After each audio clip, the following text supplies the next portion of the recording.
please.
Hello, everybody. Welcome. It's so great to have you back here in Mitzvah Yericho with me, and love having you here every single day. Today, we're going to do a bunch of really great things. We're going to show you something special here in my house in Mitzvah, and then I'm going to tell you an amazing story of a really great woman named Bruria. And then I'm going to show you something that I use for mitzvot in my house, and maybe you do also, something that's special to me. And maybe at the end we'll have a special guest. I'm not sure. Okay, so let's get started. I want to show you something special that I really like in my house. We all know that it's really important to exercise. And exercise is one of the things that keeps us healthy. And today we're really trying to be healthy more than probably ever in most of our lives. We're always talking about how important it is to stay healthy, not get sick, and we don't touch other people, and we don't go to school anymore, we don't go to shul anymore, and we make sure that we're not around a lot of people to stay healthy. But what could happen, and this would be really, really bad, is if we just sat around our house all day long. Now, a lot of us aren't allowed to leave our house, but that doesn't mean that you can't exercise, okay? So that means, right, you have to make sure, and especially, Aviel, if it's your birthday coming up, so then you gotta really, really exercise, okay? So we had happy birthday, Aviel. So we've got to make sure that we are always exercising. Now, how do we do that? How do we make sure we exercise every day if we're in our house? So I'm going to show you one thing that I have in my house, but you should know that every day my family, we go out and we exercise. We come out onto this porch and we run in our place and we do different things, and we do jumping jacks, right? And that way we keep exercising. And a lot of times also, if we're in the house all day long, people can upset us and people can do things that annoy us. And if we're just cooped up in the house all day long and we're not moving around, so then a lot of times we don't have really a way to get that frustration out. And exercise lets us. So I'm going to show you something interesting that I have in my house for exercise. It's really kept outside of my house. And let me show you what it is, okay? But I have to take the camera with me. So let's go. It's a part of my house that's a little dirty because we keep it for exercise, so it doesn't have to stay so clean. And I'm going to show you, it's really, look, you see, like we're under a roof, really. This is my punching bag. Do you see? A punching bag. Now, we don't hit other people, right? That would be very bad. If we hit other people, that's not allowed, okay? But if what we want to do, if we want to exercise, one of the ways you can exercise is if you have a bag like this. This is what I have. You don't have to have this. There's a lot of different ways that we can exercise. But if you have a bag like this, you can hit the bag. Do you see how I hit the bag? And the bag is it's like a cloth bag.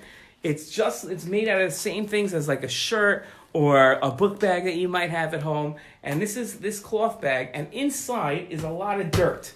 There's a lot of dirt in here. You can hear it's very hard, right? So that when you hit it, it doesn't really move that much, right? Hit it very hard, and it moves a little bit. And it hurts your hand a little even, okay? But what this does is, it gets a lot of exercise that when you keep hitting, it takes a lot, right? It requires, and you can jump around and move around while you do it and dance around like a boxer does in the ring, right? That's what you can do. So it's a lot of fun, and it's very healthy. And this way, also, if I get upset, I could come down here and I could hit the bag and make sure that I'm not hitting anybody else, because it's really bad to hit somebody else. And this is a good way for me to get some of my frustration out. Frustration is that feeling that you have when somebody upsets you or somebody gets you angry and you don't want to, we're not allowed to yell at them because that's not allowed. Hashem said no yelling at people, and Hashem said no making people feel bad, right? So the better way is if we can figure out another way of getting our frustration out. So with that punching bag, I can get my frustration out. It's big, right? And it hurts when you hit it, so you don't hit it too much, okay? And you can dance around, so that gets your heart going, and that's a lot of exercise also. And it gets that frustration out, and it's fun. It's a lot of fun also. And exercise should always be fun. So that's what I wanted to show you today is a fun part of my house, the part where, one of the places where I can exercise. I can exercise out on this porch, and I can exercise in that bag. And it's so important when we can't leave our houses that much, and we can't go to school, and we can't play the normal games that we play, that we still exercise. And that's a great way and a great place to exercise. Now I want to tell you a story. Are you guys ready? That was our show off part of Mitzvah Yericho and part of the place where I live. And now I want to tell you a really great story about somebody named Bruria. Okay? Bruria lived here in Eretz Yisrael, but a long time ago. Like a really long time ago, like over 2,000 years ago. She lived here in Eretz Yisrael, not in Mitzvah Yericho, but probably somewhere near Mitzvah Yericho. Okay? And she lived here, and her father was a really big Talmid Chacham who taught thousands of people Torah. Her father was somebody by the name of Rav Hanania ben Trajon. Okay? And Rav Hanania ben Trajon was actually, he did something against what the Romans said. The Romans, if you remember, we talk about them a lot, they were very evil people. And they made a lot of rules and a lot of laws against the Jewish people. And they told the Jewish people, you can't keep Shabbat, you can't have Brit Milah. But one of the things that was really bad that they told the Jewish people was that the Jewish people were not allowed to teach Torah to their students. And Bruria grew up in a house where her father was a teacher. He was a Torah teacher. And his name was, remember, Rav Hanania ben Trajon. And the Romans said that if anybody, including Rav Hanania ben Trajon, taught Torah, they were going to really hurt them bad and even kill them. And Bruria grew up living in a house where her father taught Torah, but secretly, so that he wouldn't get caught. Unfortunately, he did get caught, and the Romans killed him. It's one of the saddest points in all of Jewish life is when Rav Hanania ben Trajon was killed. He was one of our heroes because he taught Torah, even though the Romans told him not to. Well, Bruria grew up, and she married somebody, and she wanted to marry. A lot of people like to marry people just like their father. She wanted to marry a Talmid Chacham just like her father was, so she married somebody named Rabbi Meir. Okay? And Rabbi Meir was a huge Talmid Chacham, big Talmid Chacham, and he also taught thousands upon thousands of students. But unfortunately, and this is really bad, during Rabbi Meir's lifetime, just like during Rabbi Meir's father-in-law, his wife's father's time, there were people, the Romans, who really didn't like the Jews and made all these laws, like we said, against the Jews, and people had to learn Torah secretly, and it was really a really tough time for the Jewish people. Really tough time for the Jewish people. So, Rabbi Meir also had to deal with something else that was really bad. This was really bad for Rabbi Meir. There were Jews who looked at the Romans and they looked at the Jews and they said, we want to be like the Romans. I know, it doesn't make any sense, right? Why would you want to be like the mean Romans? maybe those Jews were scared. Maybe they were scared of if they were going to be Jews in public and proud, then the Romans would hurt them. I don't know. It wasn't right what they did. But then these Jews who pretended to be like the Romans did something even worse. Even worse. These Jews, and this is really bad, these Jews would hurt the Talmidei Chachamim. They would hurt the rabbis, and they would annoy them. So Rabbi Meir would get up in the morning, and he would go to pray, he would go to daven, and then the Jews, these bad Jews, would come up to him, and they'd poke him, and they'd make fun of him, and they'd say, Meir, Meir, Meir. They wouldn't even call him Rabbi Meir. They would have chutzpah. They wouldn't have the kavod to call him what they should have called him. And they said, Meir, Meir, where are you going, Meir?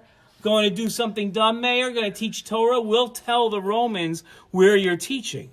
And then Meir had to, not only did he have to hide from the Romans, Rabbi Meir had to hide from the Jews that might tell on him and get him in trouble for teaching Torah. And Rabbi Meir would come back from teaching Torah, from his secret spot of teaching Torah, and these Jews would say to him, Meir, Meir, Meir, where were you, Meir? Were you doing something that you weren't allowed to? Were you teaching Torah? Because you know you're not allowed to teach Torah. And Meir he would have to shrug, and it would hurt him so much that all these people were doing this to him. And he didn't know what to do. And every night, Rabbi Meir would come home to his amazing wife, his great wife, Bruria, and he'd say, Bruria, I just don't know what I'm going to do. It's so hard to teach Torah when the Romans won't let me, and I have to be careful to make sure the Romans don't catch me.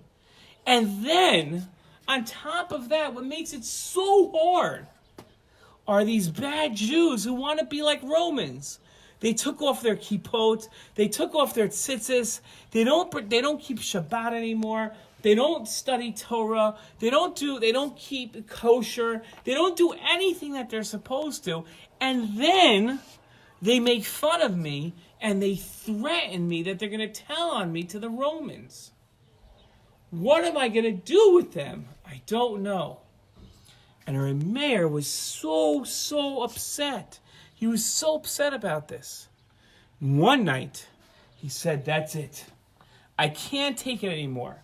That morning, he had gone to the Beit Midrash, where he taught Torah, the secret Beit Midrash. And on the way there, he used to give a shiur in the morning, first thing in the morning in the Beit Midrash, right after he davened. And on the way to the Beit Midrash, these Jews started coming, and they started pushing him. I'm pushing him. Now, usually he would run a little ahead of them to make sure they would stop. I guess you'd call it making fun of them or bullying him. Usually they would stop. He would run ahead of them, but they kept following him. And Rabbi Meir knew that if he got close to the Beit Midrash, these Jews would find out where the secret Beit Midrash is, and then maybe they'd tell the Romans, and they'd get in a ton of trouble. So he couldn't go to the Beit Midrash. And he had to run around the town to try to escape, and it was too much for him. He couldn't take it anymore. And he got to the Beit Midrash late, and some of his students thought he wasn't coming, so they left, and they missed learning Torah. And what was harder for Rabbi Meir is Rabbi Meir missed teaching them Torah. I don't know if you guys know this. Maybe you know it, maybe you don't. But let me tell you a secret. I'm a teacher. I'm a Rebbe. I'm a Moreh.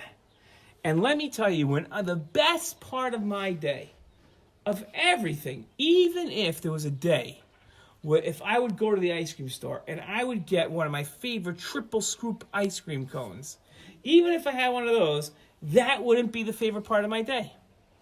Even if I went and got my favorite food with ice cream for dessert and got to see my friends, that still wouldn't be the best part of my day. Even if I got a big hug, wouldn't be the best part of my day. The best part of my day is teaching Torah. Whether I get to teach Torah to my own children, or I get to teach Torah to my students, or I get to teach Torah to you. That's always the best part of my day. So Reb Meir's best part of his day, because he was also a Rebbe, he was also like a Morah, he was also a teacher, the best part of his day was teaching Torah. And these Jews made sure that he got to teach Torah late. He didn't get to the Beit Midrash on time. And he was furious. He was fed up. He was done. He couldn't handle it anymore. He was so upset. And he got home and he said to Bria, "That's it, I'm done. I can't take it." And Bria tried calming him down like she did every night. She gave him a good dinner and he said, "No, I can't take it. Something has to change." And Reb Meir went to his study, and Bria, his wife, got very nervous. What was he going to do? She was very nervous. He was going to do something drastic, like really bad. So she went and she listened into his study, and she heard him davening to Hashem. And he said, "Ribono shel olam, Hashem, help me. Please help me." And Bria said, "What's he davening?" "Please, Hashem, kill the Jews that are bothering me."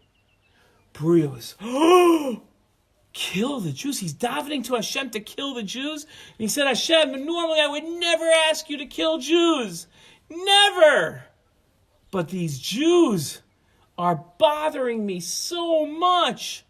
Please, Hashem, make them die so they'll go away and I won't be bothered and I can teach your Torah to my students.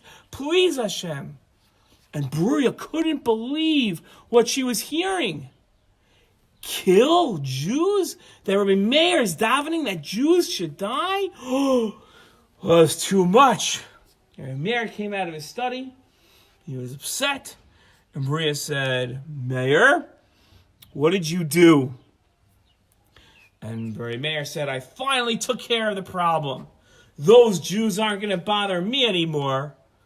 And Bria, knowing what he did, she said, "Meir, sit down and tell me what you did. This doesn't sound good." And Meir told Bria, he said, "Bria, listen, there are these bad Jews I tell you about all the time.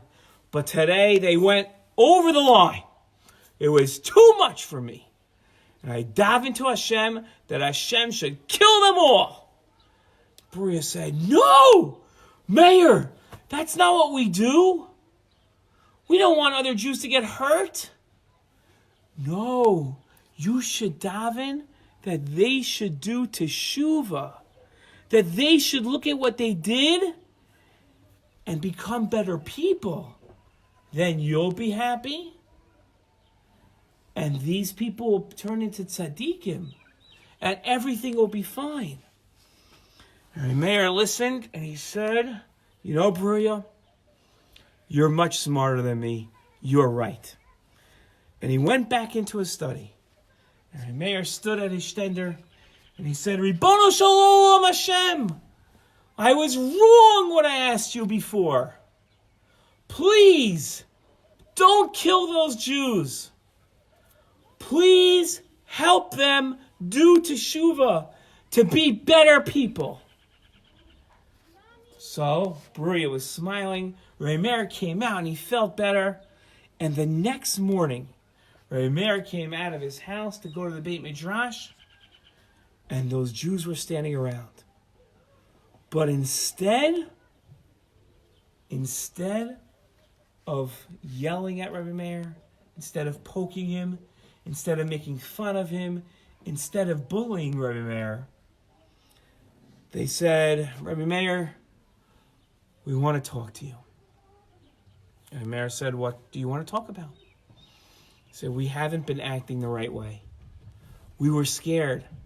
And we wanted to be like the Romans because we thought that would protect us. But we realized only Hashem protects the Jewish people. And we want to come back and be with you. We know that we were horrible to you. And we know that we were really bad to you. But if you'll forgive us, can we learn Torah with you? Can we do the right thing? Can we become tzaddikim?" And Reb Meir said, "You know, Hashem accepts everyone's tshuva. And we're supposed to be like Hashem. So I forgive you." I forgive you 100% completely. You can come and learn Torah with me. And that, my friends, is an amazing story. Because it teaches us that we should also forgive other people. And we shouldn't hope that something bad happens to them. We should hope that they do tshuva, that they do the right thing. And we should ask Hashem, Hashem, please help them. Help them do the right thing. A lot of times, people do bad things to us. And we wish that bad things would happen to them, but that's not the right way to go. Bruria taught us that the right thing to do is to daven to Hashem for help, so that those people will do teshuvah, and they'll be our friends, and they'll be tzaddikim. And that is just an amazing story, an amazing lesson for us, that we should always hope that other people do teshuvah, that they do the right thing, and that they're always going to be our friends and not people that disturb us. Now we're up to the part of our show where I show you something that I love, that I own, something that, remember, sometimes I showed you a siddur. One time I showed you my kippah. We did a Sefer Torah once. Remember, yesterday I showed you a Kiddush cup. Now I'm going to show you something special that you might have in your house. Maybe you don't. But our mothers, our imah, they all, on Friday night, they light candles for Shabbat. It's a big mitzvah. And it's our mother's mitzvah. They get to do the mitzvah. And if we're little girls, when we grow up, we're going to get to do the mitzvah. But there's different things that you can light for Shabbos candles. There's a lot of things you can light. Some people have special candles. In my house, what we have in my house is we have oil. Not just any oil, oil from olives. We have olive oil. And the olive oil that we have, I'll show it to you, comes in a special cup. Now this cup, this cup is we light these cups. Now this is only half full. Usually it's all the way full. And on the top is a wick. And the wick, you light the top of the wick, and the wick lights on fire. The oil feeds the fire, and it stays light. Now why does my wife, Eliza, why does she use olive oil? Because olive oil makes the best light. It makes this beautiful light. And it flickers sometimes, but it makes this beautiful light. Now, you might recognize these cups and might say, wait a minute, that's not for Shabbat. We use that in our house on Hanukkah. And it's true. This is really from Hanukkah, because on Hanukkah we use olive oil also, because it also it makes the best light. It makes the best the light, the flame comes from it. It makes the best one. But I buy enough for the whole year, not just for Hanukkah, so that we can light them on Shabbat or before Shabbat to start Shabbat. So every Friday, I set up a couple of these for Eliza, my wife, and she lights them, and then we have them, and I don't have to pour oil every Friday, because sometimes I get a little messy, and I pour the oil all over the place, and it's not good, and then I get in trouble. So this way, it's all ready and it's all set up. Okay, now we're going to come to the last part of our show. Okay, here's the last part of our show. The last part of our show is my son Moshe, who came on the show last week, is here also. I'm very proud of Moshe, and I'll tell you why. Because Moshe, we'll step back here so Moshe can be in the picture. Moshe, every day has daven Shacharis and Mincha, every single day, even though there's no minyan, even though he's not going to school anymore. And every day he behaves so nicely. And every day, Moshe and I, sometimes we learn together and sometimes we play together. Today, we played. You know what we played? What did we play? Nerf War. Nerf War. Moshe has a couple of Nerf guns, and we played a Nerf War. And we ran around our house and played a Nerf War. Now, this is going to be a little embarrassing for Moshe, but I think we should do it anyway. Moshe, who won today? Tell the truth. You. I won today. That's right. Okay. I did yesterday. Moshe did yesterday. That's true. Okay, now Moshe, tell me. Did you have a question? Yes. Are you allowed to go on exercise even if the police say you're not allowed to go too far? Oh, it's a good question. The police tell us and the doctors tell us that we're not allowed to go too far from our house. Every place where you live is something different. In Eretz Yisrael, we're not allowed to go more than 100 meters from our house. That's like the size of a big migrash, of a big field. In America, you're allowed to leave your house, and you're allowed to go to certain places, but a lot of places you're not supposed to go, and you have to stay in. So are you allowed to exercise? In the beginning of the show, Moshe, I talked about what our family does, how we exercise on our porch every morning, and we go behind our house to this big area here where it's close enough to our house that we're allowed to be there. So everybody has to, exercise is very important because it keeps you healthy. Also, make sure you don't get sick. So everybody has to find a place in their own house where they can also exercise. And they can ask their parents for help to find exercise. Sometimes on YouTube, there's places that you can see how to exercise. Sometimes you can exercise just in where you're standing. You can do jumping jacks right where you're standing. So yes, you're still allowed to exercise, but you have to follow the rules to make sure that you're not doing anything wrong that can make it dangerous and get people sick. Okay? Okay, guys. That's the end of our show for today. Thanks so much for joining us. Tomorrow, we're going to have another great show. I'm going to show you something great. Maybe we'll have a special guest again who does funny things in the background. And I'll see you guys tomorrow. Bye-bye. Shalom.